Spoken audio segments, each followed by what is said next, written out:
कर रहे थे। भैया शांत रहिए। आईएसआई का एजेंट बताया गया है, वो फिल्म काफ़ी चर्चा में है, विवादों में है। आपकी इस पर क्या प्रतिक्रिया है? एक तो मैंने उस फिल्म को देखा है।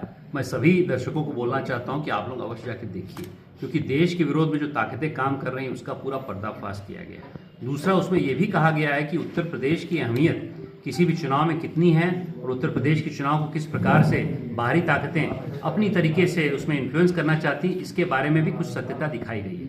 लेकिन इस विषय पे कि अतीक अहमद ईसा से जुड़े थे या नहीं जुड़े थे, मैं कोई टिप्पणी नहीं करना चाहूँगा, क्योंकि आदित्य धर ने जो मूवी बनाई है उसमें कुछ चीज़ें तथ्य हैं, कुछ चीज़ें नहीं तथ्य हैं। तो हर चीज़ वो पूरी तरह वो उसको मैं फैक्चुअल करेक्ट नहीं बनाऊंगा। लेकिन मैं ये समझता हूँ कि ये दो पहले जो बिंदु हैं कि देश के विरोध में जो ताकतें हैं वो काम कर रही हैं और उत्तर प्रदेश में भी वो ताकतें जोर शोर से काम कर रही हैं। मुझे ऐसा लग रहा है कि 27 में वो ताकतें काम करेंगी। इसके लिए मैं जनता को भी सचेत करना चाहता हूं कि आइए दोस्तों, मिलजुल के इन ताकतों को हराएं, असली राष्ट्रवाद के झंडे को गाड़ें। ये ना हो कि जाति के उस पे मनसा पे जो बाहरी ताकतें हम लोग को किन्न भिन्न करने की कोशिश कर रही हैं उसको हम लोग पूरी तरह मुंह तोड़ जवाब दें। इतना मैं कहूँगा। और ये भी कहूँगा कि आदित्य धर ने जो मूवी बनाई है बहुत ही अच्छी मूवी है। उसमें जो फिल्मकारी करी गई है बहुत ही उत्तम स्तर की है। आपने धुरंधर 1 देखी है, मैंने परसों ही धुरंधर 2 देखी है।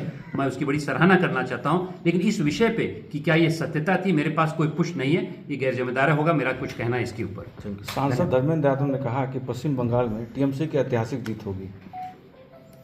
देखिए, धर्मेंद्र जी डरे हुए हैं 27 के लिए, और मैं समझता हूं कि ऐतिहासिक जीत नहीं। ममता जी भी जिस प्रकार से आरोप लगा रही हैं, पहले ईसी पे, फिर इलेक्शन मशीन पे, फिर वहां पर ट्रांसफर पे, उनको वो भी डर गई हैं। उनको लग रहा है कि पहली बार उनको सत्ता से हटाने का काम भारतीय जनता पार्टी करने वाली है। ये बात अलग है कि बंगाल का चुनाव अलग विषय पर लड़ा जाता है और वहां पर ममता जी ने एक बहुत बड़ा, मैं उसका नाम तो नहीं लूंगा, लेकिन एक भूमि, एक तरह से धरातल पे उन्होंने एक नेटवर्क बना लिया जो देश के विरोध में काम कर रहा है, घुसपैठियों को ला रहा है। तो मैं समझता हूं कि इसका मैं विरोध करना चाहता हूं। ममता जी सतर्क रहें। इस बार वो भी शायद सत्ता से बाहर होने वाली हैं, इसलिए इस प्रकार की बात कर रही हैं।